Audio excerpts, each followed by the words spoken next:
Close your eyes, Josh. Take a deep breath and relax.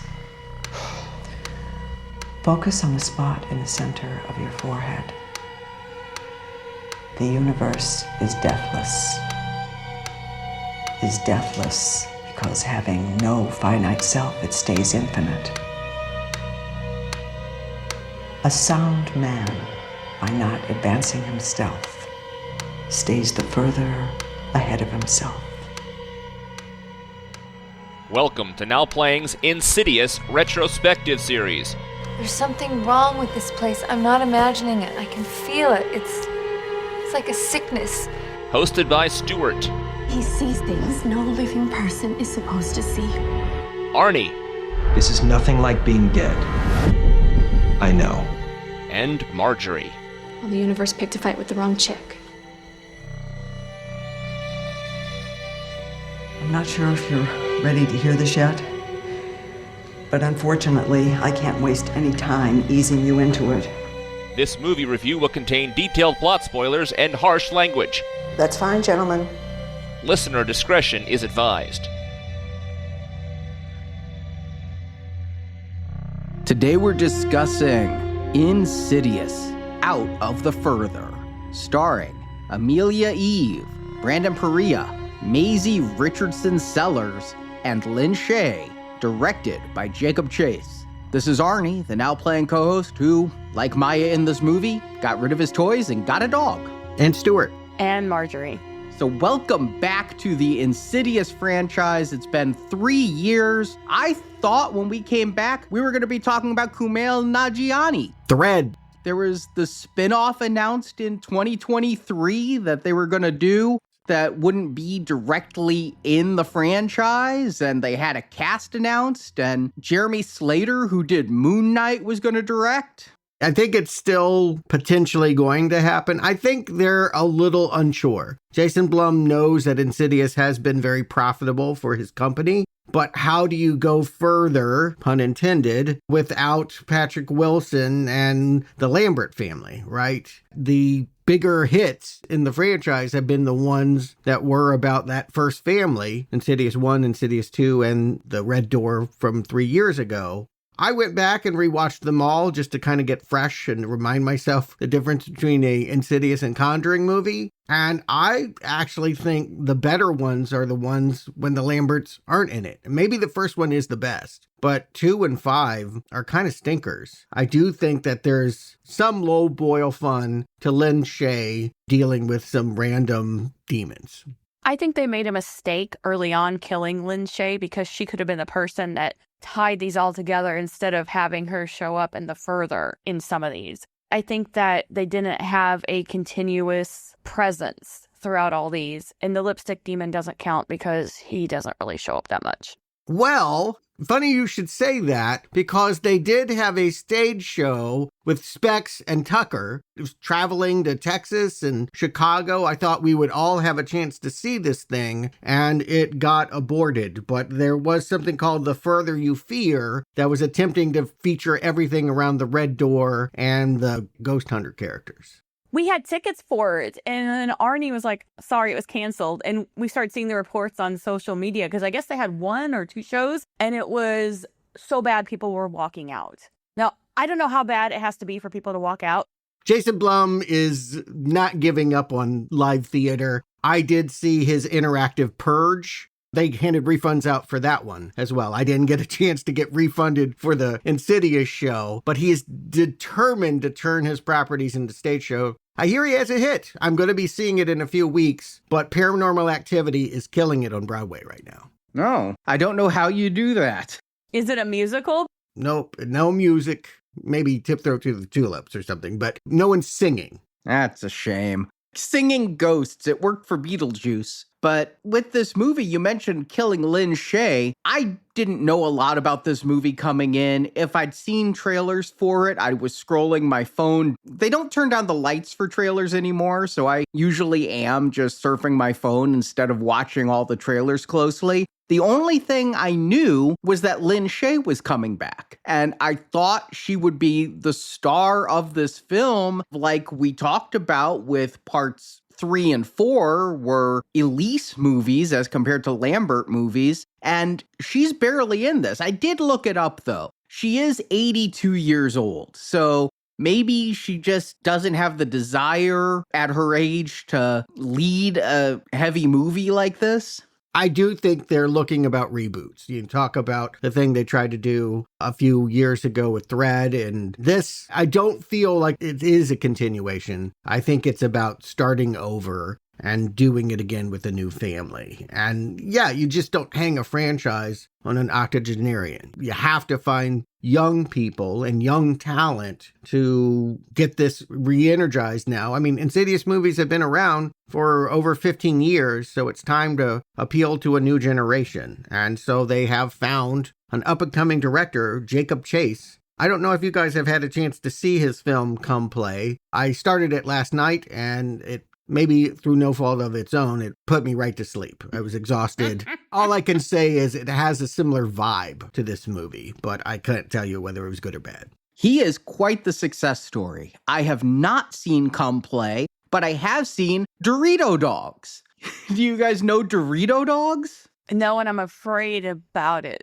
There was a contest in 2016 for people to submit Doritos commercials at about 30 seconds or 60 seconds. And it was a contest, and the winner would get $1 million, a chance to work with Zack Snyder and Warner Brothers, and their commercial would be aired during the Super Bowl. Chase entered this contest alongside 4,500 entries, and he won the contest. And he had his Dorito Dogs commercial aired during the Super Bowl. And the commercial's cute. It's about a bunch of dogs trying to get into a grocery store to buy some Doritos, and the store owner keeps chasing the dogs away because he doesn't want dogs in, and eventually they do that thing where 3 dogs stand on their hind legs in a trench coat and buy the Doritos. Then he got to shadow Zack Snyder during the making of the Justice League. And then he took that $1 million. He made a short film called Larry. He used as a marketing tool to get it turned into a feature, which is called Come Play, that Amblin put out, Spielberg's company. From that, he got involved with James Wan and Blumhouse, and now he's doing Out of the Further. So he really is a rags to riches success story of a guy who just submitted a commercial to a contest and now is working on a major franchise. Yeah, that's kind of a fun story. I don't know if this is riches, Arnie, but yes, he's definitely upped his game from Doritos do-it-yourself commercials. A lot of directors like Fincher started as commercial and music video directors. Yes, Ridley Scott, exactly. Usually they have a lot more money than I'm guessing he did. And part of the appeal about using him is, oh, we can go back to the time when Insidious movies only cost $2 million, $3 million. I'm not sure what the budget for this was, but it feels pretty small. No, it was 18 million, according to Wikipedia. So I don't know where it went. 18 million is 1 million in 2026, I do think. That's just how movie budgets have gone, unfortunately. This is ultra low budget at 18 million. But it's probably going to make some money. It may not dethrone Spider-Man, another Sony movie like this one, at the box office, but it's predicted to do about 25 million domestic, 50 million worldwide in one weekend. So Jason Blum has all the reason in the world to try to find ways to keep this franchise going. Interesting that it's predicted to be a hit. I saw almost no trailers for this, and I saw this movie twice, and both times barely anybody in it. It was interesting. The first time there was a family. They brought what looked like a 12-year-old with them, so I was curious about that response. And, a couple couples, but for the most part, sparsely attended in both Thursday night, Friday night. It's PG-13. You can bring the kids. I felt that PG-13. It was very PG-13, definitely. Ours was sparsely attended too. I think there was maybe about 2 to 3 people in each row. Yeah, we went opening night Thursday, thought about going a second time, and just decided I'd be better spent reviewing my notes, typing my notes, doing anything else but going and seeing this movie a second time. Not to show your hand too much, I guess. I needed to see it twice just because I was so tired on Thursday. There's something about this director, he just lulls me to sleep. Every time the characters are like, just sleep, I'm like, okay. definitely nodding off during the climax. And so I just knew that I needed a fresh take and one more viewing just to kind of get everything, because I do think some of the backstory for this new demon and cult is underwritten. I agree with that. But I was really shocked, as you mentioned, there's a new demon, because before this movie came out, again, I said I knew Lin Shaye was in it, but I was shocked to death when I saw they did a popcorn bucket for this. And it's barely related. I mean, we have talked in 5 different reviews now, or at least 4, that we have not gotten enough lipstick-faced demon in these films. Ever since the first film where he popped up behind Patrick Wilson, we want to know more about lipstick-faced demon. Well, you can get perhaps the worst lipstick-faced demon replica in the world. It looks more like Danny DeVito lipstick face than it does lipstick-faced demon as a popcorn bucket. And they even used like the cheap plastic shade of red that reminds me of the Spider-Man Halloween bucket I had in the 1970s. It's just that cheap red. It does not even look like blood or lipstick. I think they've spent as little money as they could on this whole production, and it's a popcorn bucket they can release every time they put out an Insidious. It might have been the one they had for the Red Door last time. Who knows, right? It just looks like a generic, here's our mascot, even though Lipstick Face is not a huge part of this one. I guess Joseph Bashara, the man playing him, is still the composer, is still doing the music. Yeah, he's killing violins if he's not killing people on screen.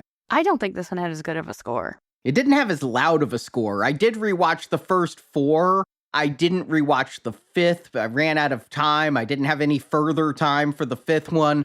But it did dawn on me that during the first 3, yeah, somebody should be notified of all the violins that were massacred. And they toned it down in 4 and a little bit in 5. I did re-listen to our review and we said, oh, less harsh strings. I missed the violins because that was the only thing that gave me jump scares out of it, because all of a sudden it'd be like, bang! And I missed that because I'd like to be jump scared. But yeah, sadly it was missing from this movie. Well, let's see what wasn't missing from this movie. Stuart, do you have a plot summary? Throughout this Insidious franchise, we've met characters played by Patrick Wilson or Ty Simpkin who have this power to travel to an astral plane called the Further in their sleep.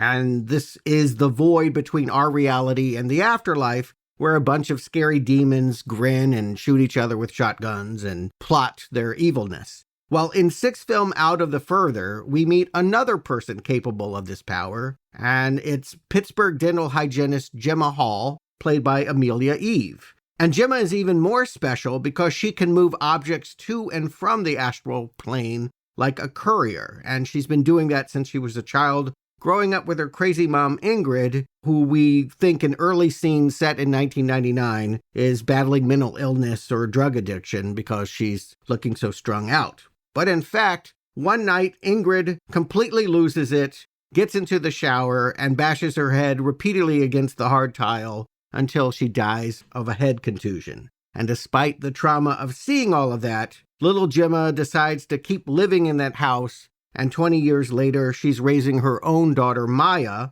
played by Island Austin, in the very same place. Maya is starting to think Gemma is going cuckoo like Grandma as Gemma continues to dream of a demon apocalypse and keeps bringing things like flashlights and pendants back from the Further. Gemma thinks that a trio of old people she's seen dragging an oxygen tank around her neighborhood is somehow in cahoots, that they're using gas to get into her dreams. So yes, she's looking pretty nuts. And one of them, the old man named Lester, comes to her for a dental cleaning and bites Gemma on her finger with a second set of jaws. Gemma eventually meets Lin Shaye's dead clairvoyant Elise, who communicates through pictures and words she sends through a tattoo artist named Claire, played by Maisie Richardson Sellers. And Elise explains that after the Lamberts sealed off their Red Door last movie, another door opened to release slain cult leader Cyrus Lamb, played by Sam Spruell. And so these old folks with the air tank are the acolytes of Cyrus, back when he was a flesh and blood messiah that was gunned down by the police. So now Cyrus is in the Further, trying to get back. He has a new cult of demons, and he's having his minions help him transport these demons to our world, with Gemma being the presumed courier. So Gemma is trying to protect her daughter Maya by leaving her with neighbor Lisa, But it turns out that Maya is actually the real target because courier power is inherited. And we find out that Gemma's mom also could do this further trick. It turns out that when she killed herself in the shower, it was not because she was a crackhead, but because she wanted to stop Cyrus, who was tormenting her, from terrorizing and continuing to follow her family. So the climax of the film has Cyrus laying Maya on a table and commanding her to go back and forth between reality and the further to transport Veilhead and Wheezing Man and Keyface and even Lipstick-Faced Demon. All the creatures from the previous movies are coming back into the house, while the human characters are pulling this elaborate charade that actually allows Elise to puppet the acolyte Lester, so they hands Maya over to Gemma's cop boyfriend, while Gemma transports the house and all the demons inside back into the further. That pretty much pisses off Lipstick Face and the other demons who start biting and clawing Cyrus. And we see in a mid-credit sequence that Keyface, the demon from the fourth film, is locking the red door and sitting the failed cult leader down for an eternal dental drilling, while Gemma has a healing goodbye with Mom Ingrid before returning to Maya and her boyfriend, and credits roll into ash. Okay, so as we get started, we have a bit of a prologue here taking place in 1999 Pittsburgh. And I'm always trying to figure out what's going on because everything in this movie is really of a gray pallor. We talked in the previous movies about how you knew when you were in the further because they pumped that saturation down. Here, I'm like, is everything the further? I'm thinking this little girl standing in the rain, staring at a house. She's little female Haley Joel Osment. She probably sees dead people and she's afraid to go into this haunted house or knows this house is full of ghosts or something like that. I did not expect that later on it would be revealed everything that's happening here is really happening. I thought when she saw her mom was a ghost. We don't really see who's passed out on the table. I thought it was a caretaker, maybe a grandmother. It took me mid-movie to retroactively piece together what this opening scene is. I would actually give the movie the compliment of that I thought I was smart enough to say, okay, of course, this is like a young little Elise who has the power. And the reason why she's so freaked out about her mom and doing everything herself is mom has died. And she's having to live as an independent child pretending that her mom is still her caretaker. That's what I thought was happening. That is not what is happening. I thought her mom was like a substance abuser or something and that she was passed out. She's had to take care of herself. And I knew it was mother-daughter. And one of the first opening shots is when she goes in the house as the mailbox with the handprints on it that say Ingrid and Gemma. Ingrid sounds like an old person's name, so I because we don't see the mother for the first few scenes, I thought it might be the grandmother on the table there. And I was also getting flashbacks to the movie Weapons, where Aunt Gladys was forcing the kids to do all the chores and everything. I thought it might be a situation like that, where this little girl is put upon by grandma to take care of the whole house and everything because she's doing the laundry, taking out the trash. She's a better housekeeper than I am. I mean, she's really stepping up for her mother. And then she's doing her homework in bed with a flashlight. That flashlight hits the door and you just get a glimpse of somebody standing there. Again, when the mother walks in from that door, I think she's seeing a ghost. Mother's like, I have to make you dinner. Oh, I already ate because a ghost can't cook for you. I really thought mom was dead. Are you agreeing with me that Chase, the writer-director, has done something clever by constructing the story this way? I like that it's making me ask questions, yes. Because a lot of this movie is going to ride on atmosphere, right? Not a lot happens. You got to like being in the further. Yeah, I mean, I didn't think anybody was a ghost at this point. I thought we were getting the backstory of the new person who was going to be having to fight for the further, and I was right. It was basically the backstory of how Gemma became what she is. I figured it was the reason she was going to be targeted was her mom killed herself in front of her. Yeah, I guess you could see the movie in that terms. It was the second viewing that taught me that she does her trick right here. As you say, she's doing her homework, she's studious, she's got a certificate with an A+ sticker, and she puts all her stickers on a flashlight. And while she's sitting there, after mom has offered to make dinner and then wandered away in her haze, we hear her heart beating and she's clutching that flashlight. We'll learn that her powers are activated by fear. She's so afraid that when she falls asleep, she wakes up and only the sticker is there. The flashlight is gone. She has sent it into the further. We don't know that yet, or I didn't deduce that yet. But yes, she has this power in this moment. There is like a jump scare. We cut to downstairs and Mom is shrieking, running around, presumably threatening her child with a knife. We'll learn, of course, that there's a whole other thing going on later in the film, but it ends with Mom in the shower, bashing her head in and asking Gemma to watch her die. That is a really scary opening because it was taking me back to Insidious 2, where Patrick Wilson was possessed. And again, is the mother a ghost? I'm also thinking about those Conjuring movies where they were reliving Amityville and the person with the shotgun shooting everyone. Is this how the mother died? I'm still not sure if the mother's real or a ghost. If the mother's in the shower, she's behind the shower curtain, and so she is looking still a little bit like an apparition. Is Gemma cursed to watch her mother commit suicide again and again? But no, we're going to find out this is how the mother died. I can't compliment the makeup effects because they really put pancake makeup on her and her under eyes are so dark. It looks exaggerated instead of what I've seen drug addicts look like in mugshots or what I would imagine a ghost to be. But she reminds me far more of someone from the further than anybody in the real world with those bags under her eyes and the white pallor. Yeah, I mean, what is wrong with her? If she was a ghost already, yes, is this a replay of her death? We don't know. The door actually closes. I think it's an important motif throughout this movie, opening and closing doors. The door closes and all that little Gemma sees is blood pool underneath the door, right? She doesn't actually see what happens to her mom. If she did, she would know that she was being attacked by the ghost of a cult leader. But that's going to come in Act 2.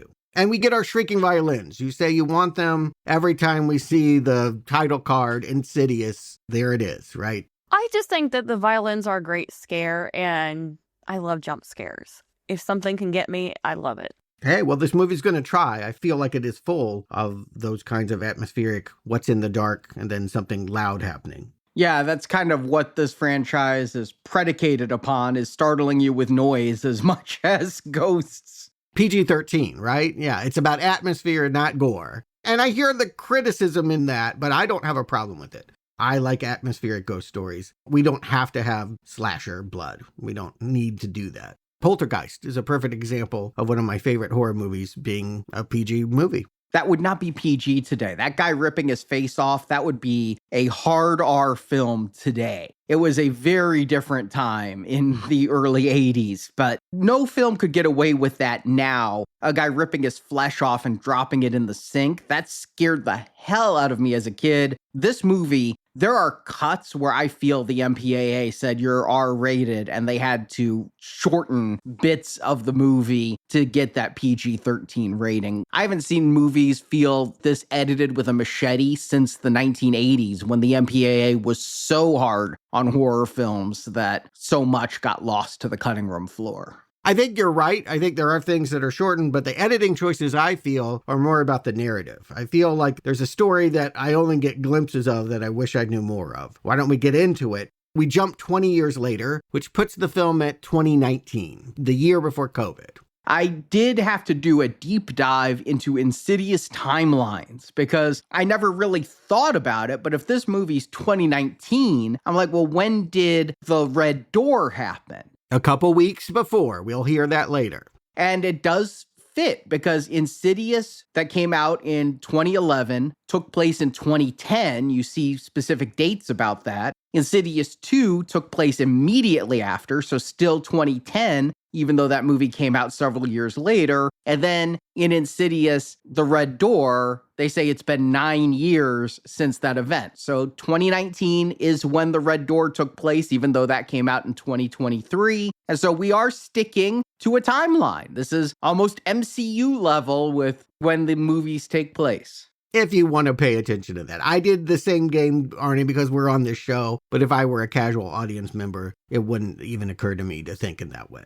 No, I think the casual person who wants to go see a horror movie is not going to research the timeline. I also think the casual moviegoer who says, oh, that Insidious movie, you want to go see it? They're going to be a little disappointed, I think, that it's not the Lamberts. I'm not. Again, I want to stress, particularly during my rewatch, how horrible 2 and 5 are. I don't know why I was so nice to 5. It's the worst one. It's garbage.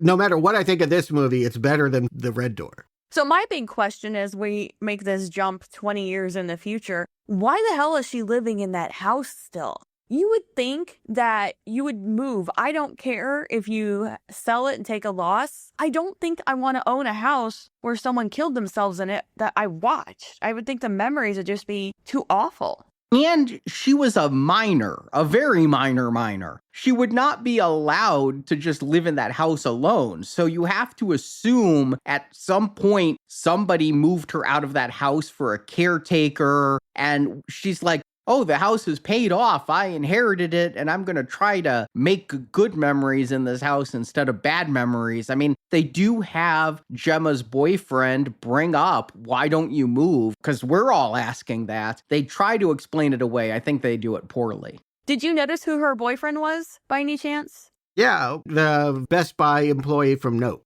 Oh, I haven't seen Nope yet, but he was in Twisters. He was one of the guys in the crew in Twisters.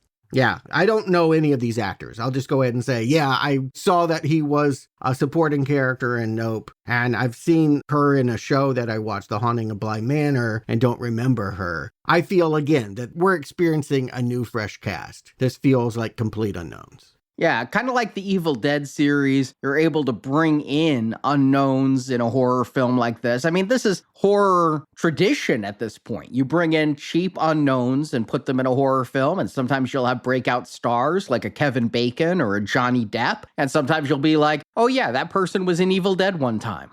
I don't think if they do make another one, and they probably will, it'll be about following this family, right? I don't think they've created the same vibe with the Halls that they did with the Lamberts. Or at least, let me put it this way. I don't have any attachment to Maya. And Maya's not the target for a long portion of this movie. We see 20 years later, Gemma is now a functioning adult. She's a dental hygienist and she's good at her job. And she comes to walk her daughter home from school every day. And history is repeating itself. Daughter seems to be a little unnerved by mom, doesn't want to be babied, wants to be an adult, doesn't want toys that she brings from the dental toy chest. She thinks mom is a little much. But that dental hygienist bit, oh my God, they broke out a macro lens and went at this girl's braces and is picking gunk out of the braces. Oh my God, there is so much disgusting dental work here. I can't imagine being a dental hygienist if this is your job. Yeah, not your career field, I feel. And it is gross. I do think there's probably the best dental horror movie of all time. All respects to Dr. Giggles.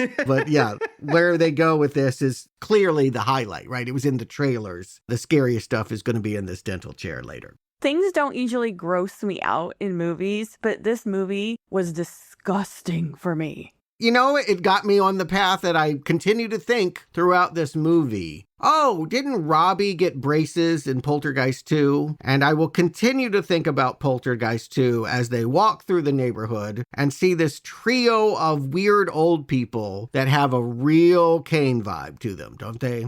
Oh my gosh. Okay, I think that they were amazing as the crazy people because they had the look. They dressed them all the same, which at first when I saw that, I'm like, are they in a cult? Because they all had the red smocks on. You were ahead of the movie.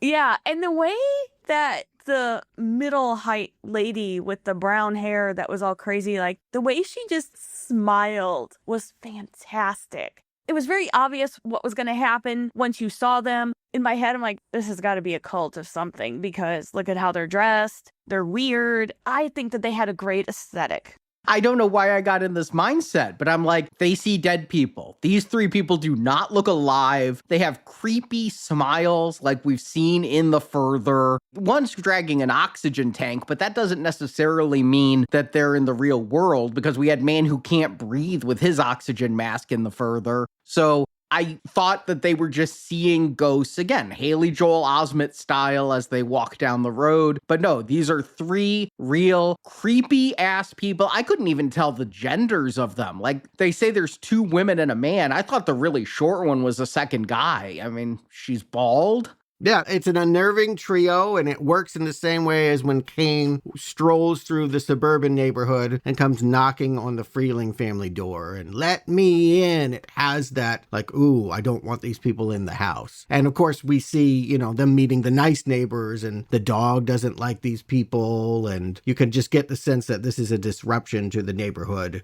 What are these phantoms doing? Why are they targeting this house 20 years later? We know it's connected to Ingrid because Gemma goes back to sleep and relives that shower thing, right? For maybe the first time in a long time, she remembers what happened to her mother in a dream. And this is where I'm like, oh no, this is going to be a dream movie and it's going to be like Nightmare on Elm Street. And I wasn't wrong. Why is that a no-no?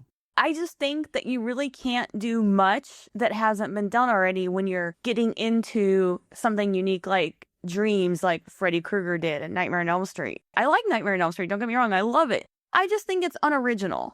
Again, we're middle-aged people that have seen literally 1,000 horror movies or more. Of course, we're not going to be as shocked as, the 12-year-old that's sitting near me that is freaking out. I can tell you, has some big freakouts as we get into these dreams. That, the first one's kind of tame. It's basically, she just goes back to the shower and she comes back with a flashlight. It's weird that my old flashlight is suddenly in my bed again.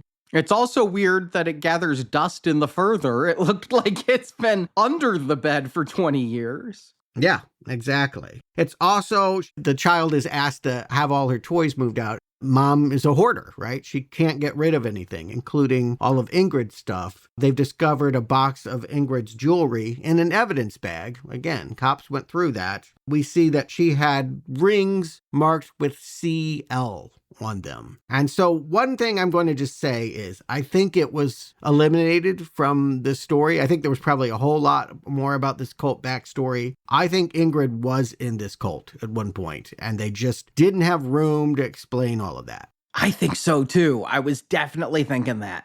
I thought it added up once we saw the jewelry with the letter. I'm like, well, that's kind of weird. Yeah, it's got his initials. We're going to meet the Cyrus Lamb and there's CL on her jewelry, clearly. I didn't even know if it was CL because the C is like at a 90-degree angle. So I was like, is it KL? And like the first line of the K is faint. Is this some kind of rune from the further? Is it a mystical language? No, it's just a angular C and then an L. Yeah, it has a Fire Walk With Me vibe to it. It kind of looks like the ring that Laura Palmer wore. I mean, again, I know the references. Jason Blum likes all the horror movies I like. And Jason Blum can see movies that other people haven't seen yet and copy them when they're still really new. We knew we would get Backrooms ripoffs, but I didn't think it would be 3 months later. I've not seen Backrooms, but is that what the Pillow Fort is doing? Yeah, Backrooms kind of predicates on the idea that there is this netherworld, right? All this anonymous office space we have. There's something kind of creepy about industrial spaces and that they kind of go on forever. And yes, we find ourselves at one point, Gemma falls asleep on the sofa and her daughter's made a fort out of the pillows. And soon she finds herself wandering in an endless maze. Very Backrooms. Marjorie, you like jump scares. This scene with Gemma in the Pillow Fort was the one jump scare that actually startled me. And I'm kind of enjoying the vibe, and I really do like the Pillow Fort scene where you see this like ghostly face at the end of the hall. And when one pops up next to her and they pound on those strings a little bit, I jumped in my seat. It startled me. I liked that. I felt that this scene was very Nightmare on Elm Street, though. With the maze, she's in a dream, getting lost. And they did borrow from the Poltergeist camera work where Diane is at the hall and she has to run to go save the kids after she's had a bath. And like the hallway suddenly seems super long, it pulls back. They did that with the Pillow Fort. But again, I would encourage you to watch the YouTube Backroom show or the movie. This is what the kids are into these days. If you want to hook the teenagers, and I gotta say the 12-year-old next to me, this is the scene where he's actively reacting. When the faces are peeking out from the long hallway, and then the third one is right next to her, big freakouts. Yeah, that's when I jumped. I love the lighting of the ghosts in this. The fact that you have to like strain your eyes, like, is that a face at the end? And it's so still. And then the other face comes out, and it comes out at such an angle. I feel like it's almost like a hobby horse, like a fake head on a stick that's getting stuck out there and not a real human moving. It's just very surreal. And this is the highlight of the movie for me right here, this pillow fort scene. And then when it ends and you think she's trapped and she realizes she can go between the cushions, and then it's like this birth. I don't know if you guys have ever seen this. I've only seen it online where there's a giant inflatable vagina where you can reenact your own birth and you like squeeze yourself through the pillow and come out of this vagina. What are you watching on the internet to have this come up for you? Yeah. What is on your feed? I mean, I have a vagina and that doesn't even come up for me. I don't know, but it's like this really gross thing where you like get into this inflatable vagina that's like 7 feet tall and really tight and have to squeeze your way out of it. Let me dial into this. People are encouraged to make their own vaginas and recreate their birth. That's what people are doing for fun on the internet. Yeah. So glad I'm not on the internet. But here, that's what this is reminding me of, is like she's being birthed through these cushions, but she's safe. And no, they're right there in the cushions with her and hands are coming at her. It's really claustrophobically fun. Yeah, I think that's all that it has to be, whether you pick up on the birthing or not. She's in a tight space. The pillows aren't being knocked down. She's in a dead end, and this thing is gnashing its teeth and laughing and crawling at her. So she finds a crack to push herself through, and it just leads her to Lester, the male person of the acolytes. He's going to put a green pendant in her hand, stick it in her palm. Again, I imagine that there's cut scenes that explain how this pendant made Mom one of the cult. Yeah, she's like, my jewelry has the same markings as my mom's jewelry when she's going through her mom's boxes. Yeah, I guarantee that if they were going to make another one of this movie, a sequel, it would be a prequel with the mom and her cult.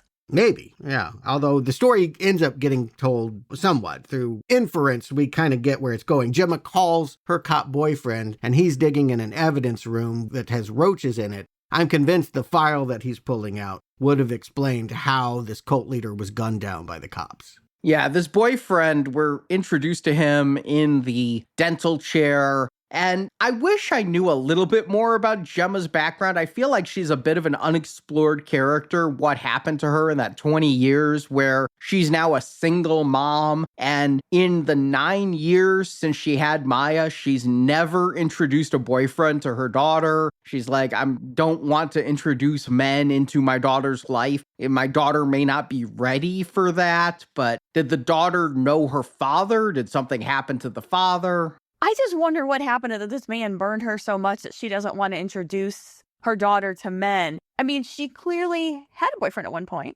Here's what I think, and they just thought it was too gross for PG-13. I think the cult leader, Cyrus Lamb, fathered Gemma. I think that he is the daddy, and that's why there's this fear of men. Oh, okay. I love that theory. I got the sense that that's where they were going with it all, was that part of the reason why, because it's weird. Boyfriend Nick wants to meet Maya, and Maya likes him when she meets him. It's Mom that's like, I don't like men around my children. And I got the vibe that it was because of that. Yeah, I just thought it was one of those, I don't want to upset my daughter thing. And, you know, she knocked down the pillow fort. I didn't get what you got, Stuart. I didn't get during the scene where Gemma picked Maya up from school that Maya had any hesitation around her mother. I got that they were very close. She's telling her mom, I want a dog, telling her mom, I don't want toys. But it's during these scenes where she's smashing the pillow fort where Gemma starts acting a little bit crazy, you know, like her mother did. And we're seeing now what happened to her mother happened to her and explaining to us this. Yeah, history repeating. In the early scenes, it's just a child that doesn't want to be treated like a child. I don't want toys. And I want to know, what is the story with Grandma? You're keeping something from me. There's a resentment about, you know, things about my grandma that you're not telling me. And now it's, Mom, you look as crazy as Grandma looked to you when you were my age. But there is a grooming of young women, children, girls. We'll see that there's this framed photo of Maya. And then at one point it's on the ground and the backing has been torn out and the photo is missing. And so that creates a mystery around what's going on with that photo. And also Gemma, you know, she works at the Smile Family Dentistry Clinic. her photo has also gone missing from the wall of employees. And Lester has come in for his cleaning. Oh, God, the scene. This is terrible. And oh my God, it was so gross. See? PG-13, and you don't have to be gory to have a really gross scene. This is as good as any R-rated movie in getting under your skin. But I also want to point out that I brush my teeth every day very thoroughly. I don't mind dentists. I'm okay with dentists now that I'm older. But just like if I see someone brushing their teeth, it kind of grosses me out. Seeing someone floss. I saw someone at a restaurant floss with her hair. And I was just like thoroughly repulsed by that. Oh, That is so awful what you're describing. It's bizarre, yeah. But, in a pinch, I got shit stuck in my teeth, and in a pinch, get a toothpick. Get a toothpick. yeah, a fork or something. You try anything but your own hair. Oh, But there is hair coming out of this man's teeth. Oh my God. And also, just a PSA, brush your tongue when you brush your teeth. This guy's tongue is pus-filled and so gross. And again, the macro lens, and I'm guessing a prosthetic, and the fact that this guy won't talk. Like, she comes in and she's like, I think I've seen you. And you just hear the creaking of his old jaw as he opens wide, and he's like smiling with his mouth wide open, like, come on in. oh my God, his teeth. He had like crap caked on his teeth. It's like he never brushed. Oh, it was so gross.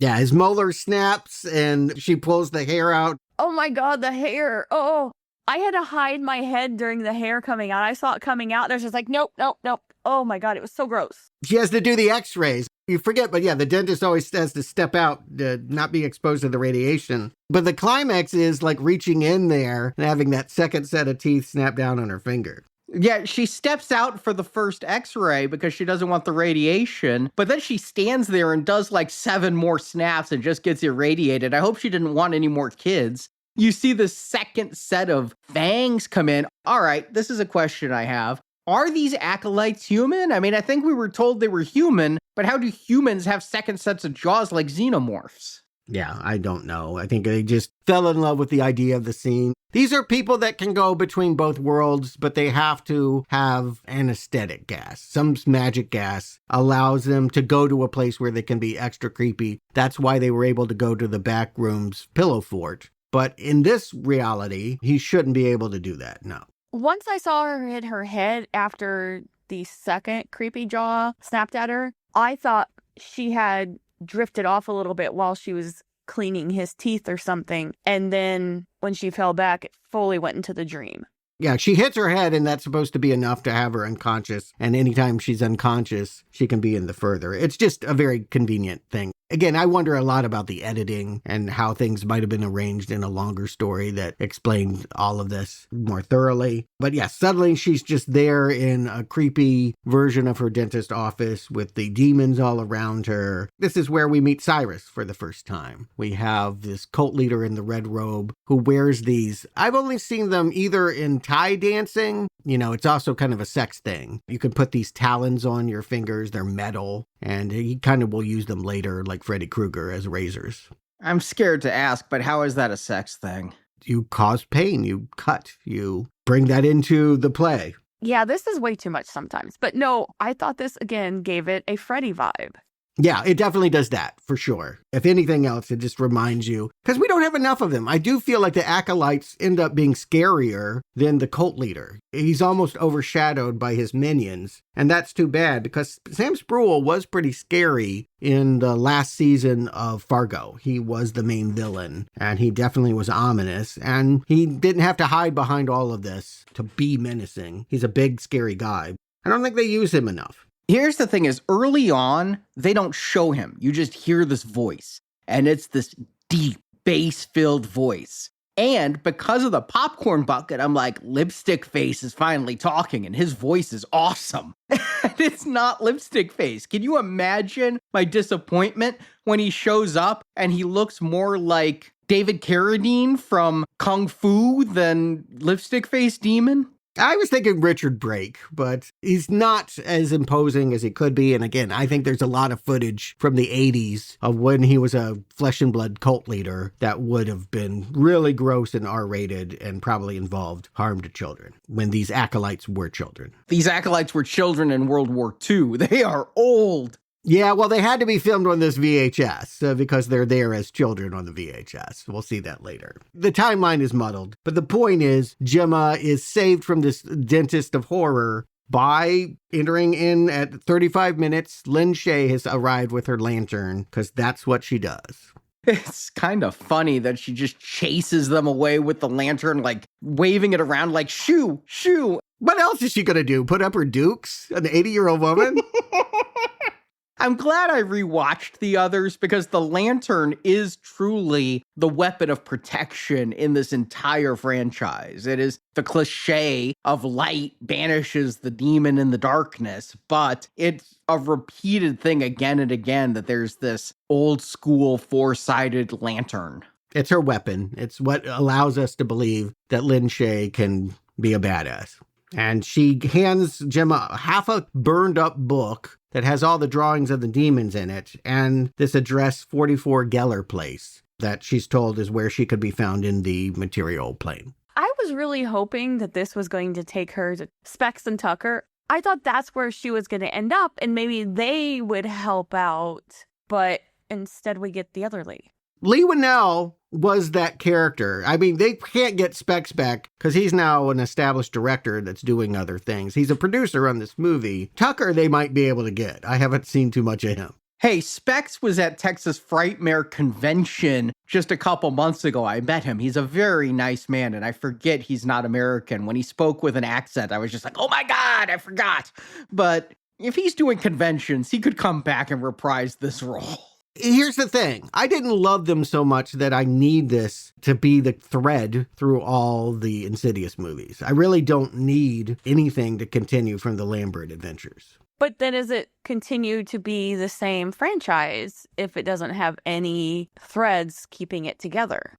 Freddy killed different people every movie, or Jason did. Other people can dream of a red door and have adventures with demons. That's fair, but are we keeping the demons the same, or is this just demons? I'm hearing you guys want Lipstick Face, maybe. Oh, no, I don't want him. I'm just saying that in order to be like a franchise, you can't just slap the name on it. You've got to have something continuing. Lin Shaye is the very quick cameo that's meant to usher in a new era of Insidious. I love Lin Shaye. I think she's great, but I feel they made a mistake killing her so early, but here we are. And Lin Shaye has been in all of the movies. She was barely in the last one, but she has been in all of them. So that is how this continues. Maybe you don't do Specs and Tucker, because I was thinking about the timeline again, and it's been 9 years since the Lamberts, and we did see they have their YouTube show. So maybe they told Elise, go find somebody else to bother. I don't know. But that she has a new medium is okay if I liked the medium. But this tattoo artist, Claire, I think her name is said once in the whole film, and if you don't catch it, she'll just be known as the tattoo artist to you, is not compelling in the way that those two were. Are you holding it against her that she's in Force Awakens?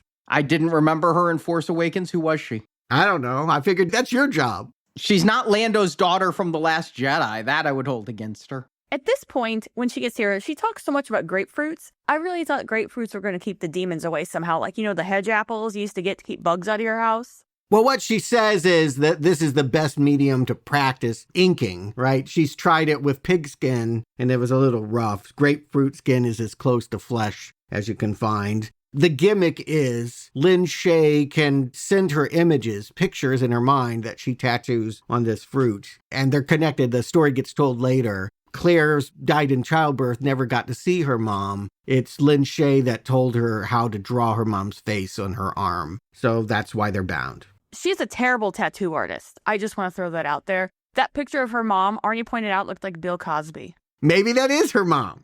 Yeah. Different tattoo artists have different areas of expertise. And this lady, she should stick to grapefruits if she wants to be a portrait tattooer. Maybe she could do dog paws and flash tattoos on Friday the 13th, but no, stay away from me with your likeness of my dead relative. She wasn't any better on the grapefruit, though, as we'll see. I'm saying at least on the grapefruit, it's not permanent on your skin. I like the gimmick that she's tattooed all the acolytes and the cult leader. You know, he's got a blindfold. We don't know his name yet, but this is where we're learning about Cyrus Lamb, that they're introduced as faces on grapefruit is kind of funny. But I agree this character isn't comic relief in the same way that Specs and Tucker is, and she doesn't have a whole lot to do. She basically presses play on some new age music and goes into a trance with some headphones on. And, you know, she wears a straitjacket because she says she could come back possessed, but that never happens. And even if she came back possessed, first of all, we've been able to see that these demons are able to pretend to be the person. I mean, nobody really caught on that Patrick Wilson was possessed during part 2 for a while. And then also, I mean, are you just going to take her to an insane asylum and be like, well, she's a demon now, and I already got her in the straitjacket for you? I think so. Again, nobody really cares about Claire. She's very much a functional character that is giving a giant data dump that tells us all that we're going to know. Her voice turns into Elise's. We see Elise in the mirror reflection as she sits there in her trance. And again, we get the whole idea that there's a plot, that this cult leader once had a cult in the real world, and now he has a cult of demons in the further, and he wants Gemma to courier those demons into our world and start this demon apocalypse. She's had these visions of these demons smashing out of her house and finding her boyfriend on the street, the one that's always smiling with the shotgun. She takes out. So there's this idea that if this is not stopped, all of our world will be destroyed by demons. In some ways, it's the most epic of all the storylines. Yeah, it has the most stakes as compared to tearing a family apart. They're going to bring all the demons in. And I thought with the title Out of the Further, that's what this movie would be, is demons coming out of the further and invading the real world. I didn't expect that to be their goal. I expected that to be their MO, and the point is to get them back in the further. But that's actually just the last, 10 minutes. Yeah, just like Poltergeist 2, the other side had 5 seconds of them on the other side before they got back. Yes, it's a tease that the budget's not going to allow them to do. But what a thing to have all of Pittsburgh overrun by demons. It could have gotten that big if they had the money. Marjorie did point out another Nightmare on Elm Street connection, that this ability to be a courier from the further is like Nancy bringing the hat back and bringing Freddy back in A Nightmare on Elm Street. And we started this off the same way with Freddy's hat as with that pin in her hand. And now the demons are going to try to send one back. I kind of like, I don't know if I love, but that this cult leader, Cyrus, is making sure she's ready. All right, she brought an item through. What about a person? Nope, doesn't quite work that way. I'm not going to go yet. He's always you go first. This reminded me of in Galaxy Quest when they're sending people through the transporter and they're not quite sure it's going to work and the alien arrives all jumbled and then he explodes.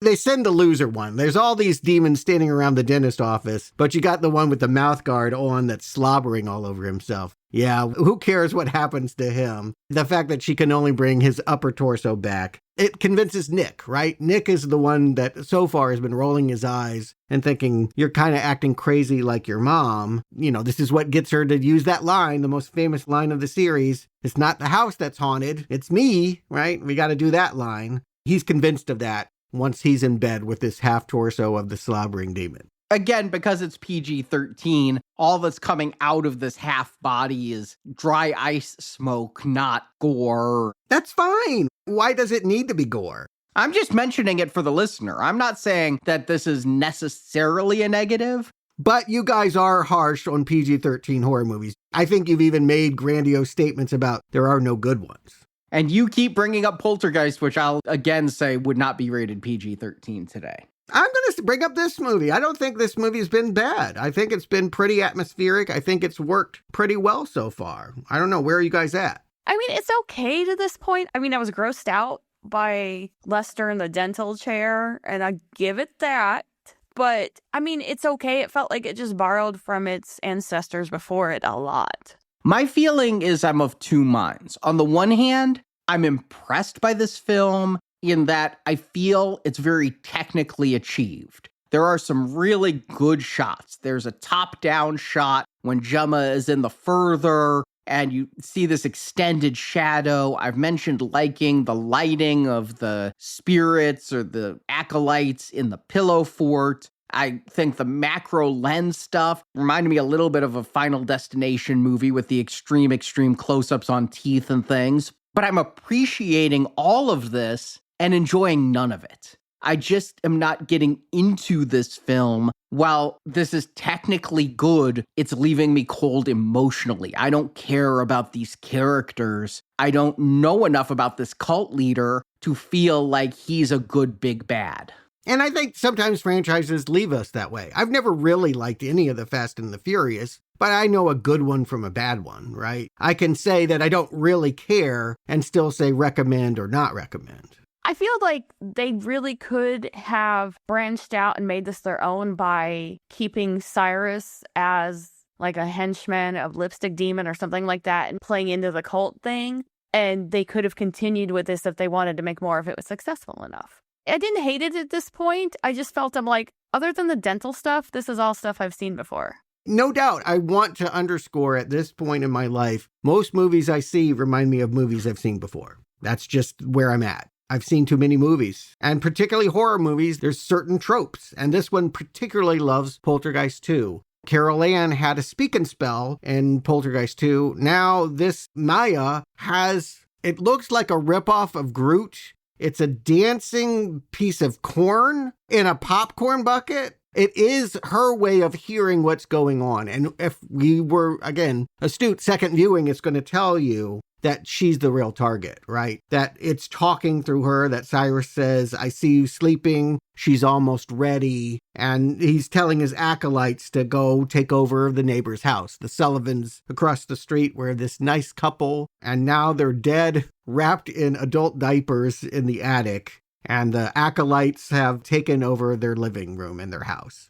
I thought that this couple, the Sullivans, were a little bit too broad when they were introduced. I mean, I didn't know this guy was the Doritos dog guy when I was watching this movie, but the way they're introduced felt like a commercial's comedic view of old people. The old man's deaf and haha, isn't it funny that he has dementia and can't remember anything? But then when you get to this adult diaper thing, I'm not going to go into the details, but I unfortunately have an experience with a dead family member who was using adult diapers, and oh my God, this was worse for me because I just remembered that stench than the dental work. I mean, I'll go ahead and say I've had to treat elderly people as a baby that needs a new diaper, and it is horrific. And I guess they wrap the bodies in that so that they can hide the smell, so that no one's going to know.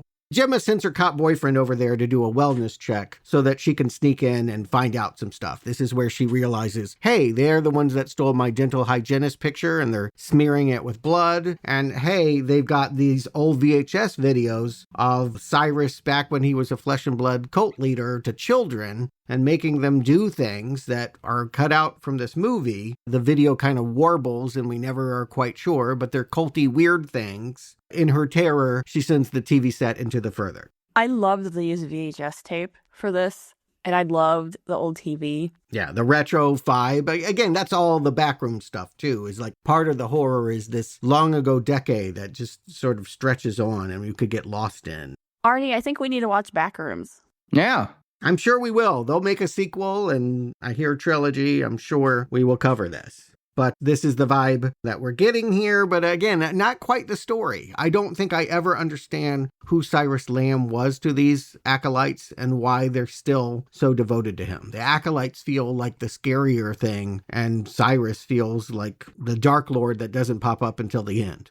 Yeah, I agree with that. Cyrus could have been a lot scarier, and instead we get the crazy old people who are just, the vibe is off. If we saw more Cyrus here, if we had those flashbacks to whatever he did to the grandmother, to Ingrid, I presume, we would find him more fearful. We would be more worried about him than the three old people walking around the neighborhood with the oxygen tank. I'm telling you, if they make another one, it's going to be a prequel. We're going to have Cyrus. Okay, maybe. I feel like he gets turned into a bitch at the end of this movie, and that just will not happen.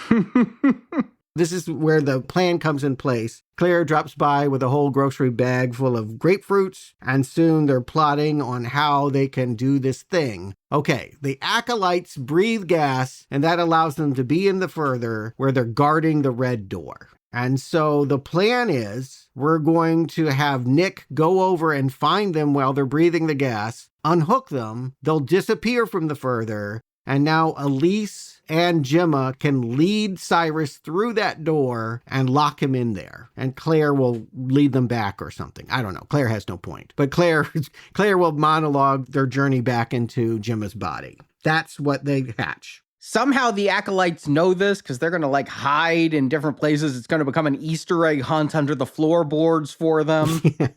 That's kind of fun. They're not going to make it easy for Nick. When he breaks in there, they boarded up the windows and they're hiding under the floor. It's kind of a Christopher Nolan Inception thing, but him trying to unhook them in the real world while the demon women are attacking Elise and Gemma in the further. It works well enough in a low rent way. Of course, Maya's supposed to be out of the picture. There's a neighbor with a dog, and she's supposed to just be over there safely, out of harm's way. We know that danger is going to find her. I was so worried about that dog, and I saw them go over there, and I was convinced that dog was going to die, and it was going to break me because I don't like that, but the dog was okay.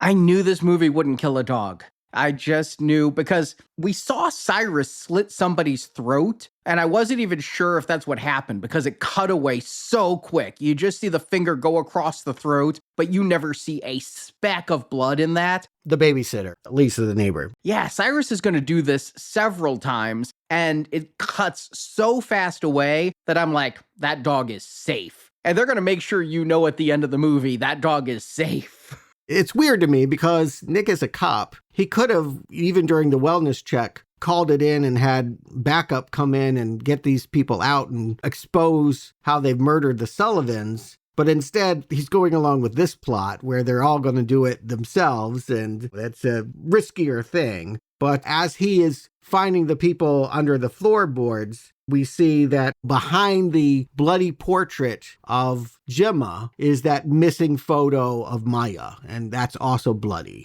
That really all the women in this Hall family can do this courier trick, and Cyrus knows that and has been waiting to use Maya in his plot. So when Maya falls asleep with the babysitter, she comes back and babysitter gets his throat slit. And girl escapes with dog to hide in a closet, but dog eventually turns into Cyrus's head and he has her. It's kind of funny. I actually chuckled at that. Yeah, I mean, it works in that Freddy way of it's kind of silly and kind of creepy at the same time. And this is also where we get Gemma having some empathy for her mom, right? Realizing that mom was protecting her, not just being a freak back in 1999. When they go into that door, they're going into Ingrid's memory of what happened. And we see the opening scene again from her point of view, which means that now we see that Cyrus is chasing her around when she has that knife, is battling her in the shower. And when she says, "Watch me," she's responding to the fact that Cyrus had said to her, "You can't stop me." I'm not sure during this climax how Maya feels about Gemma, because we saw Maya grew very distant and very afraid of Gemma because Gemma was screaming things just like Ingrid was around Gemma when Gemma was a girl. But Maya, I think after the dog situation, is a little bit more understanding of what Gemma's going through and involved in this plan. No, I don't think so. When we saw her dropped off with a babysitter, we do see Gemma trying to say that she's different from her grandma and says, "I love you." And it's important that Maya does not say, "I love you" back. I think we're to understand that Maya is like little Gemma and afraid of what mommy is becoming. Yeah, there was definite tension there. It's there, but all of this is building up to the fact that, yes, now Cyrus has Maya and doesn't need to chase Elise and Gemma through that door. He's going to put Maya on the table, and we're going to see her pop into the further, and there's Veilhead from Insidious 2, but the one that chokes people to death, the cisgender boy that was raised to wear black wedding dresses and choke people, is about to choke her, but it works. And so we got to keep Maya alive for a while so that we can bring back the Wheezing Man from part 3 and Keyface from part 4 and the Shotgun family. I thought the woman with the gun was Parker's mom, but no, she's a different smiling demon, right? We've seen Shotgun Lady before. We've never gotten their story. We've seen before that at one point that domestic 50s housewife got a shotgun and blew a whole bunch of people away in her perfect 50s living room. That was something that we saw in Insidious 1, but who they are, their names, never learned. So I think this, when he's got Maya and they start bringing the demons into the real world, the flip camera work on this I thought was really great. And I think that they did a really good job showing the two different worlds and the fact that it would just flip each time she went back to the other. I thought that part was really good. Yeah, and Gemma ends up back in her body and being attacked by these demons in the real world, right? There's like one with pliers that comes trying to pull her fingernails off on the stairwell, and the shotgun lady is going for her. She did find her mom, but mom has stayed with Elise, and they're going to find Lester. That was the one person that Nick hadn't been able to find under the floorboards. Nick has been swatted away by the cult leader. He's knocked out outside, and so Elise can now, once she finds Lester, use him as the means of saving Maya. The point is to get everyone out of the house so that Gemma can move the house. I didn't figure that out at first, but Elise does say, you're more powerful. You can move very large things. And I'm like, what does that mean? And as these demons are coming out and climbing through windows and things, I think they're escaping the house. I'm thinking, how will they close this Pandora's box? Would they leave this open-ended, like the demons are out there? Could an Insidious film have a down ending? Yeah, that would be weird. They'll leave it on the idea that the demons are out and future sequels will be about vanquishing, exorcising them. I think they want to give some healing to this family. It would just look like Gemma failed if that were the case. And we want her to have a victory here. So when her daughter is moved out of the house and the acolytes get their throats slit and Cyrus has Gemma up against the front door and saying, now your daughter can watch you die. This is the flip, right? She goes, we're not in my world anymore. We look down and see that this is just astral plane Gemma and real Gemma is sleeping. And that means that, yes, when the demons do burst out of the windows, the doors and everything, they're just running out into the fog of the further. They did not get to take on our world. Stuart, you kept saying this was like Poltergeist.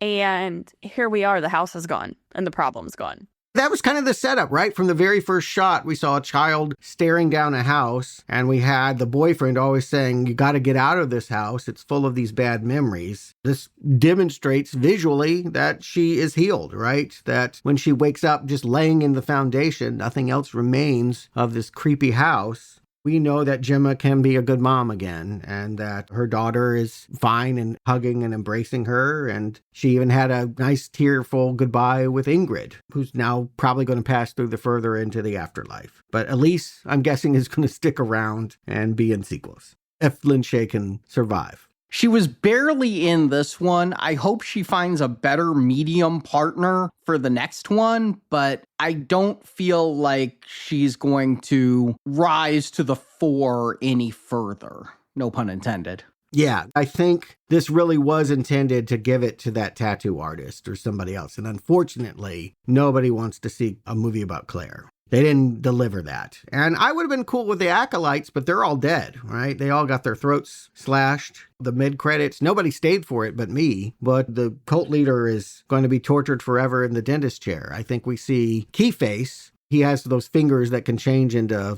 door keys and what have you. He locks the door so that Cyrus is trapped in that dental chair with him forever. And he makes another finger into a dental drill. To me, this storyline is wrapped up. Whatever they do next, Kumail Nanjiani, you said? Well, that's who they talked about in 2023 leading the spin-off thread. Yeah, that's probably what they want to do next, is my guess. Get a bigger star and do a big story and not bring back Lin Shaye. But maybe Lipstick Face. We do see him here briefly. I think he's nibbling on Cyrus. He takes a bite out of him for breaking his promise of escaping the further. I wish there was more Lipstick Face, as you've called out, Stuart. This is a tease that leaves me really frustrated. You know, it's like, can't lipstick face demon be the one to torture him forever in the afterlife, not this distended lipped dentist? Apparently not. He's got other things to do, maybe in the sequel. We say that in every podcast. It's never happening. It's always lipstick interruptus. He got the popcorn bucket, though. So is that the shortest amount of screen time for a popcorn bucket character? I saw that, I believe it's NECA, it might be Trick or Treat, one of those toy companies is making a lipstick face demon figure. I believe, other than perhaps K3PO, it will be the action figure that had the least amount of screen time ever in a movie. So Marjorie, Stuart, do you recommend our listeners go out of the further? Marjorie. You know, I'm going to say if you have any dental phobias, this movie's not for you. I don't want to know what dentist hurt Jacob Chase, or if he's got like an ex who was a dentist or something that he had to soil the dental industry like this. But I will give him credit for giving me one of the most gross out scenes I've ever seen in a movie, with the hair coming out of the mouth and the plaque. And it's hard to make me get the ickies, and he did. The movie itself just was a rehash of Nightmare on Elm Street met Poltergeist, met every other horror movie you've seen. Nothing original. I wish we would have gotten more about the cult and had more information and more story behind that, because I think that could have been something, especially the acolytes. I feel that they had a very good vibe and aura. And I think if it hadn't been for Aunt Gladys, that we would have a bunch of acolytes at Halloween this year. But I think everyone's going to be Aunt Gladys from Weapons. But the movie itself was kind of bland other than that stuff. It was dreams. I haven't seen Backrooms. Stuart said it's a lot like Backrooms. I will get to that, I promise. I'll probably love it. I did love Obsession. But I think if you're a big fan of Insidious, you're going to be disappointed in how little this has to do with the franchise. We get Lipstick Demon. We said like a blink and you miss it. We get some of the other demons. And then it's just kind of like a mother-daughter healing movie, but as a standalone, I'm going to not recommend it. If you love Insidious, you probably have to see it. I don't think they did as good a job on the score, not so many jump scares with the score. So I'm just going to say no. It's going to be Red Arrow. Stuart. I think you could say that about the entire franchise. Insidious, to me, has always felt like a knockoff of Poltergeist, and the first movie wasn't quite as good as Poltergeist, but it had its merits. And this movie, well, it's probably as good as Poltergeist 2. I mean, it's got some of the similar beats, but it does know how to get under your skin. There's a lot of atmosphere. This director has some talent, and he takes a cast of who cares actors and gets a few really memorable scenes out of them. I never care about the psychodrama. I really don't care about mom and daughter healing and all of that it's asking us to do. I don't think we're supposed to. Honestly, I don't think we'll ever see the Hall family again. They're not the Lamberts, and there's just not enough devoted to whatever went on with their encounter with this cult. I do think that there's a creepy cult story that gets underserved here, and that's too bad because what we do see of it is pretty nightmarish. The acolytes and Cyrus, pretty terrifying if they were given a chance to do so, but only in brief, fleeting moments. And so what we're left with is, a rather mid-horror movie that, if you're invested in Insidious, I would say this is one of the better ones. That it continues the trend of this thing being better when it doesn't go back to the Lambert well. 2 and 5 were weaker, and this one, it feels a lot like 3 and 4. But I think probably because of that scene with the second set of jaws biting the finger, it deserves to rank as number 2. And that means it's going to get a mild recommend. Visually, I really liked getting out of the further. I think there's several shots of this, be it in a mouth, in the further, in a pillow fort, that are eerie and well done. I like the general look of Cyrus here. I feel like being pale and gray and stringy haired, it's a look I've seen before, but it works. It's kind of reminding me of Bill Moseley from House of a Thousand Corpses, but it's still an eerie kind of look. And I really do like the cycle of violence kind of storyline that's going on here. And I've realized I finally know the theme of the Insidious movies. Marjorie, you were asking, how does it become an Insidious movie if you have different people? there's something else going on.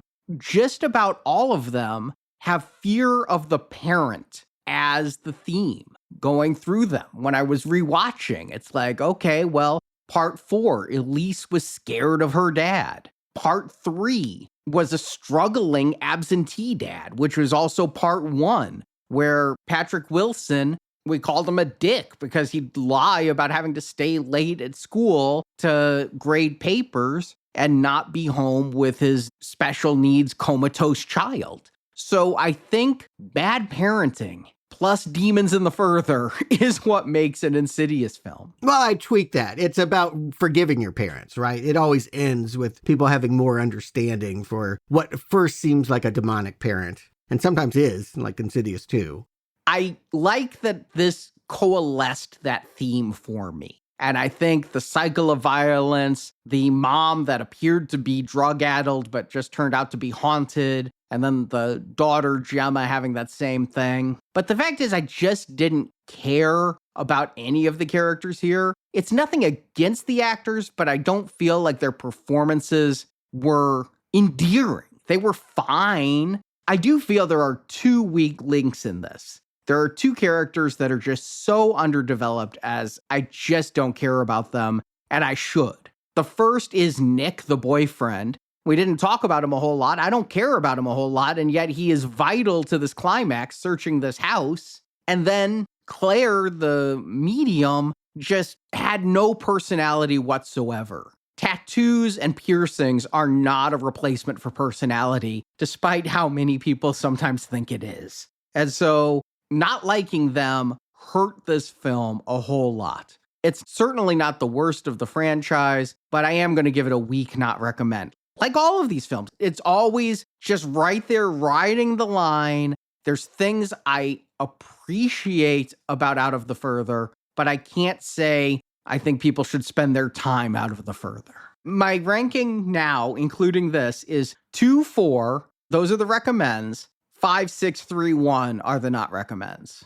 You didn't rewatch 5. I'll just say you might feel different. Second watch, I couldn't believe how bad it was, actually. This is as good as Poltergeist 2, which, frankly, wasn't a good movie, but I liked it. We'll see. We'll see what they drum up. It sounds like this thing will be successful enough to have a continuation. I still think a TV show might be where this winds up. That makes sense.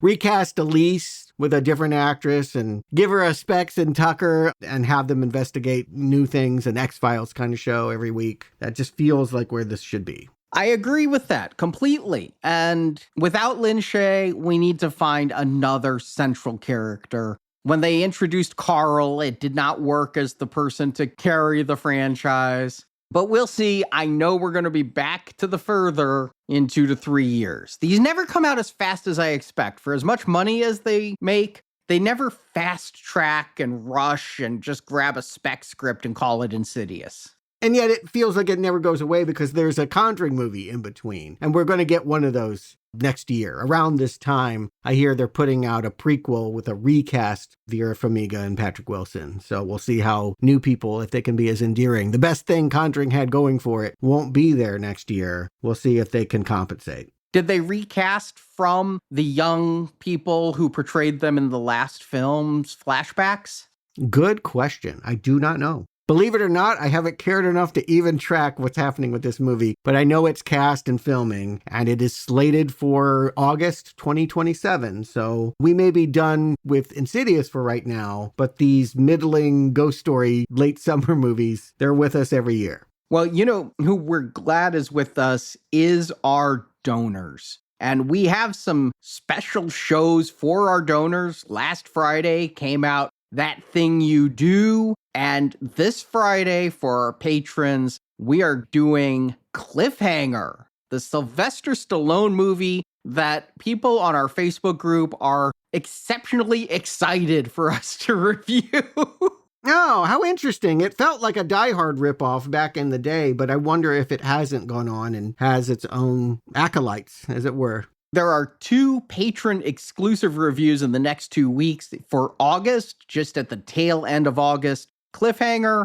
And then in the first week of September, a movie I'm very excited to talk about. Haven't seen it in a long time, seeing it in theaters this very weekend we're recording. Donnie Darko, the 2001 film that was overshadowed by 9/11 and perhaps deserved more attention than it got. It found its audience eventually. I think it was always going to be a cult audience. And yes, we're aware there's a sequel that I drew the short straw and will be watching. Arnie, you will never watch S. Darko. Not unless you tell me it's not the ruinous movie that I believe it to be. But I haven't seen it, so we haven't recorded that review. I don't know how I'm going to feel returning to Donnie Darko, but I hold that movie so dear in my memories that I do not want to sully it. But maybe I'm going to go back and be like, this movie sucks. It has been like 20 years since I've seen Donnie Darko. We're going to cover all of it. Again, join us for that show. Become a September patron, and you can hear both reviews, the Cliffhanger Stallone and Donnie Darko, and so many others. We've done so many different kinds of films. I love the patron picks because they allow us to be more eclectic than we do when we're tracking franchises.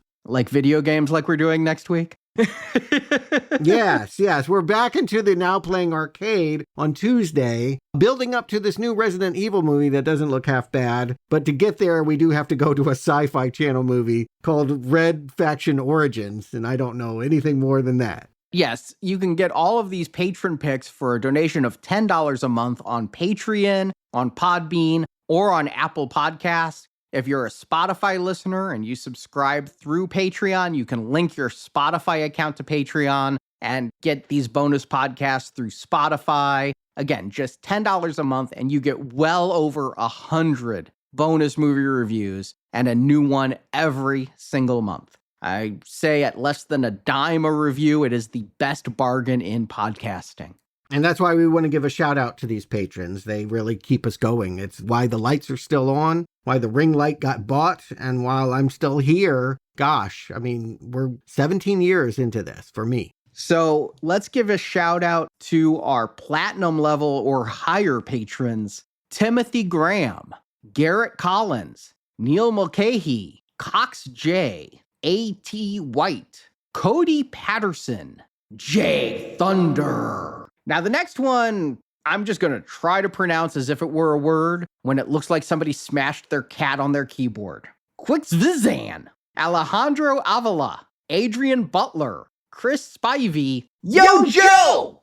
I would like to thank Julian Lewis, Lee Drag, Jeff Wade, Azana Reed, Guy Latorre Yates, Jeremy Mills, Sean O'Keefe, Now Playing Fan. That one's my favorite. That guy, love him. T. Ward 1971, Sean Burgess, Brent and Andrew Duran. And don't forget about Martin D. Hibbets, Nick, Chris Hargrave, Jeffrey Gaudreau, Fisher J.A. 12, Chris Harris, Maddie B., Gerard Lavelle, Jeremy Smith, Dimitri from Belgium, Shownuff Stephen Bell, and ZBGB. And then I want to thank Michael Windsor, Mo, or maybe it's M-O. It's all caps, but I'm not sure which way to go.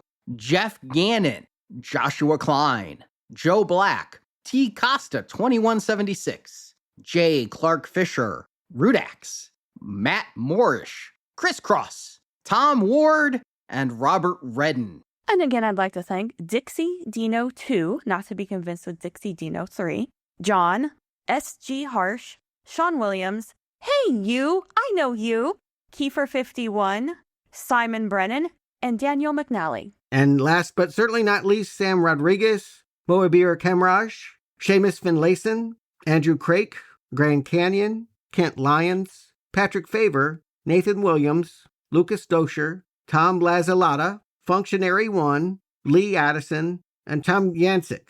So thank you all so much for your support. And if we happen to have mispronounced any of your names, and we did, most assuredly, feel free to email show@nowplayingpodcast.com and correct us, because you guys are amazing supporters and you deserve to be shouted out in the way you want to be. So thank you all for listening to Now Playing.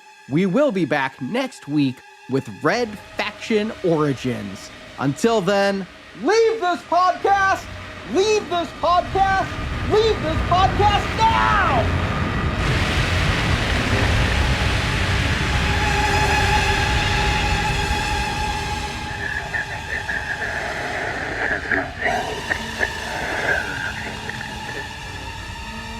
thank you for listening to this episode of Now Playing, and we hope you've enjoyed the show.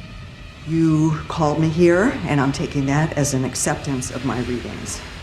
We've been putting out a new free movie review every week since 2011. I might need some time alone to concentrate. Now Playing is 100% listener supported. No ads, no corporate backing. If you want more, and we've got a lot more, head to nowplayingpodcast.com/donate. I'll get on that this afternoon. I'll have to come too.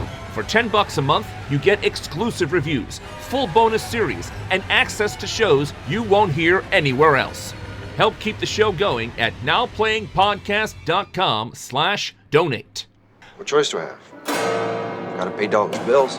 Now Playing Podcast is made possible in part thanks to its executive producers: Andrew Doran, Brent, Brian White, Chris Harris, Garrett Collins, Jeff Gannon, Julian Lewis, Tom Ward, and Tony Lanzalotta. Thank you all for your support. They crave life, the chance to live again. Now Playing's Insidious retrospective series is edited by Arnie. Please help him, please. Now Playing credit narration by Brock. It's the most important part of her process. That's debatable. It's not debatable. This podcast is not affiliated with, endorsed by, or approved by any entity associated with the films discussed. All movie clips and music are the property of their respective copyright holders and are used for review and commentary purposes. No infringement is intended. Did you really believe that would help? The opinions expressed in this podcast are those of the individual hosts and do not necessarily reflect the views of Venganza Media Incorporated. Why are you looking at me like that? You think I did this? Now Playing Podcast is a trademark of Venganza Media Incorporated and may not be used without express written permission. This has been a Venganza Media production.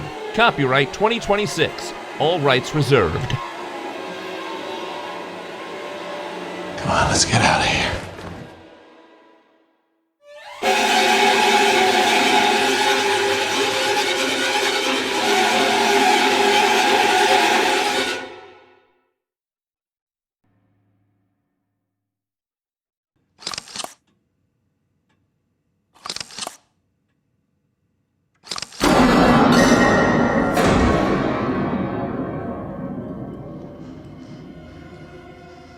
Then he got to shadow Zack Snyder during the making of the first Justice League. I guess the only Justice League. Yeah, the one we eventually saw. There was Ours a guy was who partially came alone, attended sitting at the end of I our think there was row. maybe about which 2 to 3 I guess people that's okay. I in mean, each if row. your partner There was doesn't a like guy who horror came movies. alone, sitting at the end of our row, which I guess that's okay. I mean, Yeah, if that's your true. partner doesn't Maybe he like was a horror reviewer movies. and I didn't I know go it. to movies alone all the time. all the time. Yeah, that's true. Maybe he was a reviewer and I didn't know it. Yeah, sorry I sit out on some of the stinkers, Arnie. Yeah, you haven't been to a single Mario movie. Or Minecraft, for that matter. You do not know the fun of Chicken Jockey. As you say, she's doing her homework, she's studious, she's got a certificate with an A+ sticker, and even though this feels a little bit more 80s to have a sticker collection, she puts all her stickers on a flashlight. I have a sticker collection and it's 2026. I just want to clarify that, Stuart. Yeah, what's this 80s thing? If you see me at a con with a poster tube, that thing's graffitied up with stickers. If someone gives me a sticker, I'm going to take it. I buy stickers everywhere. I love stickers.